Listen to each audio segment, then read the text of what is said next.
Hey everybody, welcome back to our second semester here of class. We're going to be glad and start this year off talking about a new nation. This will cover from 1789 to 1837. What we're going to start off talking about today is Washington's presidency. You may have heard of George Washington and know that was the first president of our country, but we're going to go ahead and talk about what that all meant for him and this country. So Washington knew that he was going to need help to carry out the duties that he had to do in order to run this country. And so in his first year as president in 1789, he created 5 executive departments. These will later come to be known as his cabinet. But these 5 executive departments were the State Department, who oversaw foreign relations, and Washington's going to appoint Thomas Jefferson to that position. The Treasury Department, whose job is to handle the nation's finances and taxes. Alexander Hamilton will get that job. The War Department, which handles the nation's defenses and protects us from others. That would be Henry Knox. The Attorney General, who is our legal advisor. That was Edmund Randolph. And the Postmaster General, who oversaw the post office and its responsibilities. And that was done by Samuel Osgood. And these individuals would meet with Washington regularly and give him advice, as well as be responsible for running their departments. But Washington would always go to them to get some advice. Now everything's new. We have a new president, new Congress, and Congress decides that we needed to set up a federal court system. And one of the first things they're going to do is they're going to pass what is called the Judiciary Act of 1789. And what this did is it called for the Supreme Court, which was part of the Constitution, to consist of 1 Chief Justice and 5 Associate Justices for a total of 6. John Jay is appointed as the first Chief Justice of the Supreme Courts. This act also is going to set up district and circuit court systems in our country at a federal or national level. And it stated that federal courts had the right and the authority to change any decisions made at the state level. So you could escalate from the state all the way to federal, and decisions could be changed. Now let's talk about Alexander Hamilton. He plays a huge role in setting up our financial institution in this country. When the United States started in 1789, they had a very big debt. They owed other people $77 million. That's a lot of money. The total amount of money, national debt is basically the total amount of money that government owes to others. And the nation and states had to borrow money from foreign countries and citizens. And this all stems back to the Revolutionary War, because they had to pay for those things and they didn't have the money. So they would borrow money from other countries, from the states, to pay for the soldiers to buy the supplies.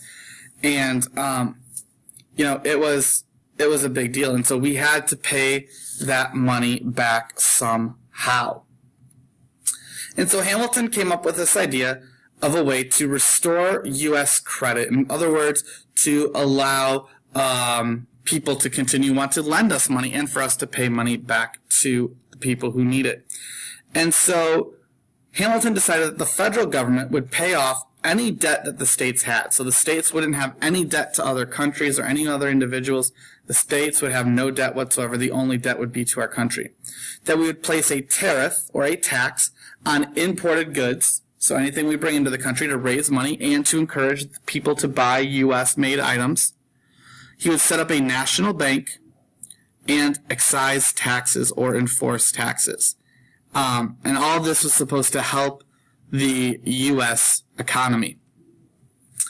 Well, Hamilton's going to run into a bit of difficulty in a lot of his decisions with this, and he's going to butt heads a lot with Thomas Jefferson. Now, Alexander Hamilton felt that an advantage of this banking system would be that it would help grow the economy and restore faith in the rest of the world with the United States. Jefferson said there's a huge disadvantage to this type of system, and that it was unconstitutional, that the Constitution didn't allow this, and it would make the government too strong. And so we call those things loose construction and strict construction of interpretation of the Constitution. Loose construction or interpretation of the Constitution, Hamilton's idea, was that the government can do whatever was necessary as long as the Constitution didn't say they couldn't do it. Jefferson said that he believed in strict construction or interpretation of the Constitution, basically saying government can only do what the Constitution says and nothing else. Eventually, Washington is going to side with Alexander Hamilton, which he does through a lot of his career. Alexander Hamilton and George Washington are very close ever since the days of the Revolutionary War. And in 1791, the first bank of the United States is created.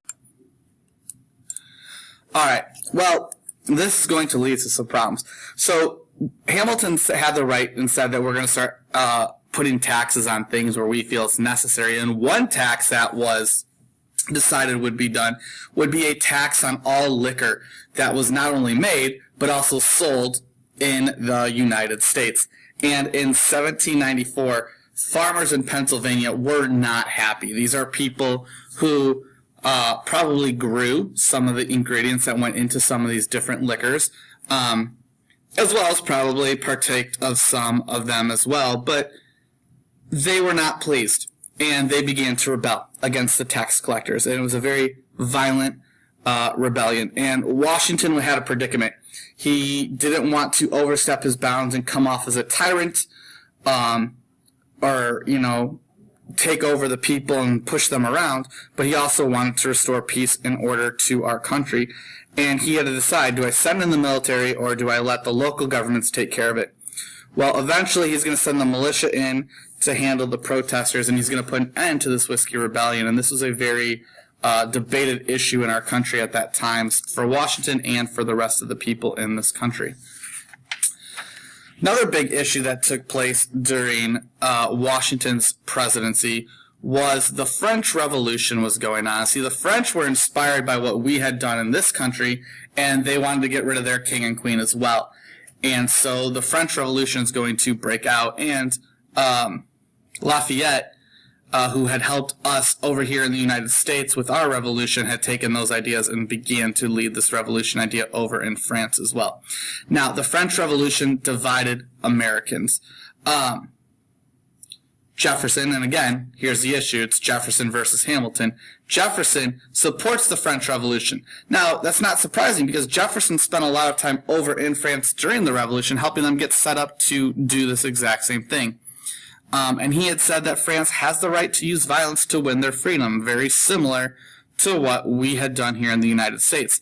Hamilton, however, did not agree with the violence that the French revolutionaries were using. Hamilton wanted a more passive way of solving this, and so they butted heads, they proposed their ideas, they debated in front of Washington to help him make a decision. And one of the biggest issues that this country had to face with this French Revolution is we were allies with the French. But the question is, are we allies with the French people or are we allies with the French king? Now, when the alliance was made during the American Revolution, King Louis XVI was in charge of France. And Hamilton said that because Louis XVI is dead, that treaty no longer is valid with the French, and we don't have to support them in this. Jefferson had said, whether the king's dead or not, we need to accept the treaty. But here's the thing. We signed the treaty with the king, so do we support the king, or do we support the people? And that was a big issue and debate that was going on, or if we should even do it at all. Washington took Jefferson and Hamilton's ideas and thought about them and decided on issuing what's called the Neutrality Proclamation, basically prohibiting America from aiding either Britain or France in this war or any wars going forward. Because Washington said, we can't afford another war. We're $77 million in debt. We can't go to another war this quickly after revolution. So Washington said, we're out. We're not taking any side in this whatsoever. Well, France and Britain, and the reason Britain's involved is because they were trying to help keep the monarchy in France in charge, were not pleased. And so they began to seize or take over American cargo ships being sent to the other country. They captured American soldiers. They forced them to work on those ships and wouldn't let them return to America. And things are not going well. So Washington decides to send over Chief Justice John Jay to Great Britain to talk about a treaty. Again, another hot topic issue in this country, because why are we allying or signing a treaty with a country we just broke away from? But nonetheless, Jay's treaty is signed, and what it does is it is a treaty between the United States and Britain, and it said that Great Britain would pay for any damages for the ships that they took over from America, that they would give up any of the rest of the land they had left in the Ohio Valley, which is funny because they were supposed to actually give that up after the Revolution. They just hadn't left yet. That the United States would pay back the debts from the Revolution, which they still hadn't done yet. And the good thing is it will begin to ease tensions between these two countries, at least up until about 1812. Well, Washington serves his first 4-year term. He is elected unanimously again to a second term. After 8 years, Washington has served his 2 terms as president, and they want him to serve a third. And Washington refuses to do another 4-year term, not because he didn't like the job, not because he wasn't good at the job, but because he felt that having that job for more than 8 years would basically be going back to the tyrant king's mentality that we broke away from, and that no one should have that much power. Now, this wasn't a law. It was just something that Washington decided to do. And it will hold, this precedent of serving 2 terms will stand all the way up until Franklin Roosevelt in the 1930s and 40s, where he will serve multiple terms. Now, as Washington is giving his farewell address, he has some advice for the Americans. First of all, don't get involved in European affairs. And second of all, avoid treaties and war that will drag you into war with other countries. He also warned about political parties tearing this country apart. And if Washington could only see where we are at right now in our society, it is clear that political parties are tearing us apart. Well, guys, that is it for this first video session here today. You have 9 questions on your guided reading notes. I would go back and take a look through this video again in your reading as well to get that information. But make sure you're staying on top of that, and I will see you guys next time.